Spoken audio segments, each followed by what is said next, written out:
My experience occurred as a result of a car accident when I was 18. I am now 52. My friend Kristen was driving and another friend, Tim, was driving his car in front of us. We lived in the mountains, so the roads were winding, ran along a very steep cliff, and there was snow piled at the edges of the road. Chris, driving a bit reckless along with our friend in the car in front of us, had to swerve suddenly to keep from running into Tim's car. When she swerved, she hit the snow at the side of the road and lost control of her truck. We started to head over the side of the mountain, but at the last minute, the truck suddenly swerved 90 degrees and hit a very large pine tree, wrapping the entire front of the truck around the tree. As we first left the road and were heading for the edge of the mountain cliff, time seemed to slow down. Scenes of my rather short life flashed in my mind.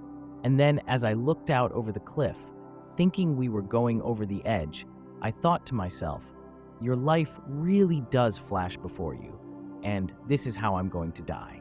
Then I felt a very odd sensation through me, and no went through my head. I'm not sure if this was me saying this in my head or my friend or something else. My friend told me later she didn't remember saying or hearing anything, so I guess it was in my head. Just then, the truck suddenly spun 90 degrees, and we were instead heading for a tree. I remember screaming then as we barreled into the tree. The impact was unbelievably jarring. I was wearing my seatbelt, and when we hit, everything went black for a minute. I opened my eyes, and my friend was crying and screaming. I couldn't move, couldn't breathe. I tried to speak, but no words would come out. Then I felt like I was in a vacuum tube or something, being pulled upward and out of my body, out the top of the truck. I don't remember seeing the truck, but I saw Tim running towards it. His car was sideways at the side of the road, its front bumper lodged into the snowbank at the side of the road. I saw another truck coming down the road from the opposite direction. A boy we went to school with, who was Chris's ex-boyfriend, jumped out of the truck, left his door ajar, and came running over as well, crying and yelling. Then all went dark.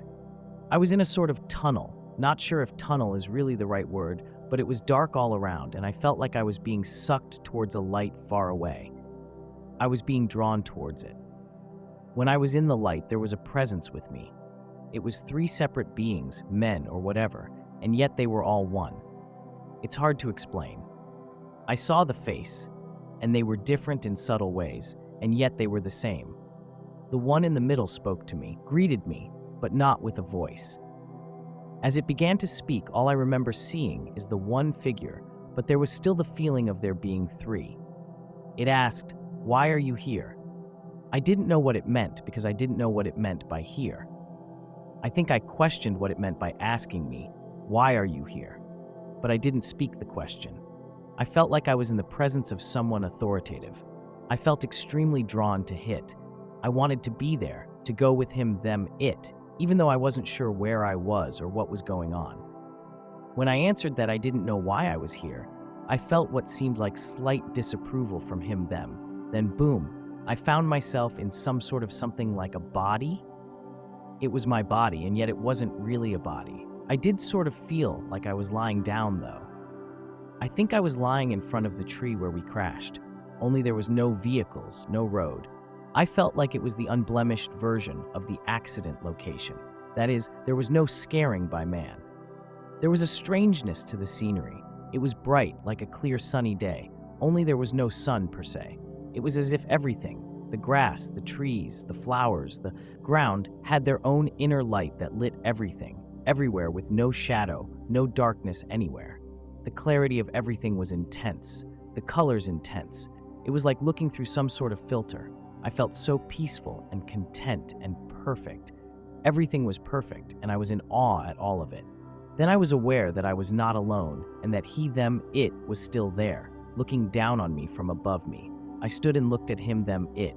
Again, he, they, it said, "Why are you here?" I responded, but didn't speak. "I don't know." "Do you know what happened to you? How you came to get here?" He, they, it asked. "I don't know," I responded. "Do you remember what happened?" "No." "Do you know who I am?" He, they, it asked gently, as if this meant everything. Up until now, it seemed to ask somewhat sternly, although not in a mean or threatening way. but when they had asked if I knew who it was, it seemed softer, gentler, almost sad. I don't know. I still responded. I don't know who you are, what happened, or where I am. So you don't know what happened and you don't know who I am? No. Then you cannot stay. You have to go back, it said with finality. I was taken aback and suddenly felt a bit panicked. I didn't want to leave. I wanted to stay, and I began pleading, no, please, I want to stay here. Don't make me go back. But the being shook its head. No, you cannot stay here now. And that was that. I felt like I was gently pushed back and away, and then it again felt like I was in some sort of vacuum, only now it was sucking me backwards, back to my physical body. I was above the crash scene. I remember hearing Chris say, oh my God, she's dead. She isn't breathing, help. But the strange thing was, she was not saying it then. She had already said it, right after we crashed. And Tim flung open my door, struggling with it because the metal was crunched up. He called out to me, shook me gently, and then reached over me to unbuckle the seatbelt. He said, she isn't breathing, and I saw myself slump into him when the seatbelt released. But this had already happened. I saw it happen then, but it had actually already happened. Chris was crying, and her ex-boyfriend who had come onto the scene yanked at her door, but it wouldn't open. He was crying, calling out to open the door. Tim was still holding me, yelling over his shoulder to other people coming onto the scene to go down the road to the camp and call for an ambulance. I was watching all this happen, even though it had already happened. I know that doesn't really make sense, and this is why I am uncertain about time and whether there was any time as we generally think of it in an earthly reality sense. I saw a fire truck, an ambulance pull up, and then a highway patrol car coming down the road. Then the firemen came up, the ambulance and rescue team came. Tim, who was holding me, let me go as one of the rescue team talked to him, and he quickly examined me, and Tim gave a quick rendition of what had happened. They were talking to Tim and to Chris and talking about how to get the door of the truck open on the driver's side.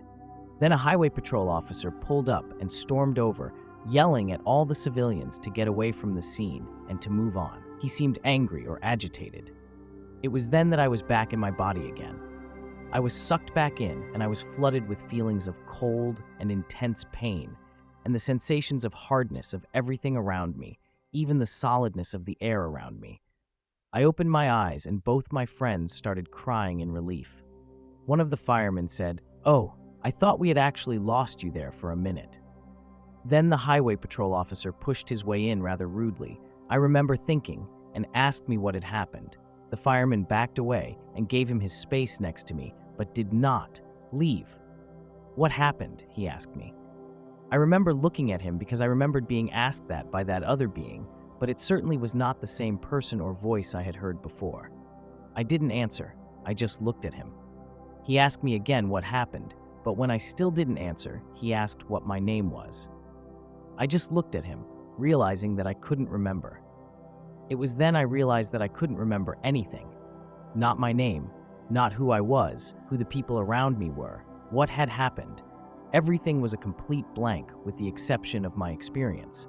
The officer asked me again, and I finally told him I couldn't remember. He seemed very agitated and made some remark about bullshitting with him, and he bet we had all been drinking and, damn teenagers. Then the fireman pushed his way back in and told him to back off, that I was just in a traumatic car accident, and he actually initially thought I wasn't coming back. He told the officer to go interview someone else. Well, that's basically the end of my experience, as it was. I gradually got my memory back fully within a few days, but those days were extremely odd. Having no memory of anything except that experience left me feeling like I separated from everyone else, and like this world was the strange alien place and not where I had been, where everything was peaceful and pleasant and glowing. I'm not sure what exactly I felt separated from, like I no longer belonged here on Earth, sort of. I felt a disconnect with life here. I found the physicalness of everything strange. To be honest, I sort of felt like people were strange as well, but perhaps that was because I couldn't remember people or my life with people. Once I had my memory back, I was obsessed with what had happened and what I had seen and experienced. I wanted to know what exactly had happened, what it meant, why it happened to me. I felt angry that most people I told brushed it off as a dream or hallucination, or a couple years later, one college professor stated, "It is strange how the brain will make things up to help us cope with a difficult situation." I learned not to talk about it, but I still want to understand what happened, the why and what, etc. I was in no way religious before the experience. My family was not religious, and religion was never discussed, so I knew nothing about Jesus or Christian beliefs. My friend who was driving suggested the three beings I described as three yet one were the Holy Trinity, and I couldn't stay because I didn't know who Jesus was. I didn't know what that meant at the time. I read about it much later and decided it could have been. On and off through the years, I sometimes wonder about the whole thing. Was it real? Was it imaginary, like people had kept saying to me? My first husband told me that if it was real, it was the devil trying to take my soul and trick me, and I shouldn't think about it. He was brought up very religious, a Presbyterian. I did eventually become a Christian, and now feel like it was a sign of what is waiting on the other side of death. Even immediately after, although I didn't really understand what had happened, I was not afraid of dying per se, only of the pain and trauma it might take to initially get there. After that, it would be wonderful and a state of being you would not trade for anything. But alas, I was sent back. The question often occurs to me, what about other people's experiences that aren't or weren't Christian? I of course don't have any real answers, but perhaps it's not that we don't all have a life after death, but perhaps what we believe impacts where we go or how we experience that next stage. So if you are a Christian, you spend eternity with Jesus God in what we as Christians call heaven, as we are promised if we accept Jesus as our Savior. If you are not a Christian, I don't know that you cease to exist or that you go to hell, but that you just don't experience this place Christians call heaven. You don't spend eternity with Jesus, but instead you just experience something a bit different. Not necessarily bad, but just different because you do not belong with Jesus in this place called heaven. Like living on earth, you just do not live in Jesus' house. Not that you don't live, you just live in a different house. My dad passed away from cancer when I was 30. I watched him wither, and we knew he was going to die soon. He was not a Christian, and by that time I was. I spent a lot of time later thinking about what Christians say about those who don't believe that they will not spend eternity in heaven. But does that mean they will go to hell, or that they will just cease to exist? I don't think that is true. I have to believe that is not true. I have had experiences with what I believe are spirits of the dead, and perhaps something different even than actual people who have died. But I had those before the near-death experience, assuming that is what it was, and I have had them after. I had those more as a child, but I still have them now from time to time. I believe we live on in one way or another after our bodies die. It may be different for different people, the actual experience of what is next, perhaps, but we, our souls, continue on. I've had too many other experiences, in addition to the one I have described, to believe anything else. When my father was at the end, we were at my parents' house, and it was early morning when we received a call from the hospital saying my dad was in the last stages before death, and that we should come immediately because he didn't have much longer. We pulled ourselves together and made our way out to the hospital, which was a 40-minute drive. My parents lived in the mountains still, and I remember the winding drive down to the valley, and not really thinking of anything in particular, I suppose, just sort of in a daze, watching the scenery go by, when suddenly I felt this sort of whoosh pass through me, like physically pass through me, nearly taking my breath. It startled me, and I remember looking over at my mom, who was driving, to see if she had noticed anything, but she was just looking at the road with that same dazed look I probably had just a few seconds before. I looked at the clock on the dash, and it said 10:43 a.m. I looked at the clock because I knew what the whoosh was somehow. It was my dad, and it felt like he was telling me he was leaving, but that he was okay and even happy, and this was his goodbye to me. It was only that whoosh through my body, but I knew that it was him and that he had died. When we got to the hospital, the nurse told us he had already passed away, and the time of death was marked at 10:40 a.m. I wouldn't say anything sensitivity-wise changed much after my experience, though.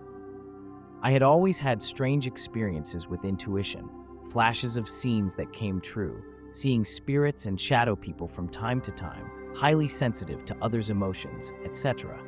It was never something I thought much about, as I had no control over it, and it only happened on occasion.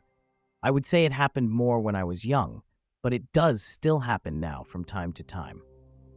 I'm not sure if that has anything to do with my experience, as far as why I had that NDE or what have you. I have very much learned to cope with what I experienced, and I live a normal life. I have learned to block out what I don't like and just roll with the flow. However, I still think about it often and am very curious about others' experiences and how they are similar and different than mine. Thank you for tuning in to today's captivating video. Every story showcased on this channel is either graciously shared by our viewers or carefully curated from the rich archives of ians.org, unless specified otherwise. If you have a personal story you'd love to see featured, don't hesitate to reach out. You can find my email conveniently listed in the video description below. Looking forward to hearing from you.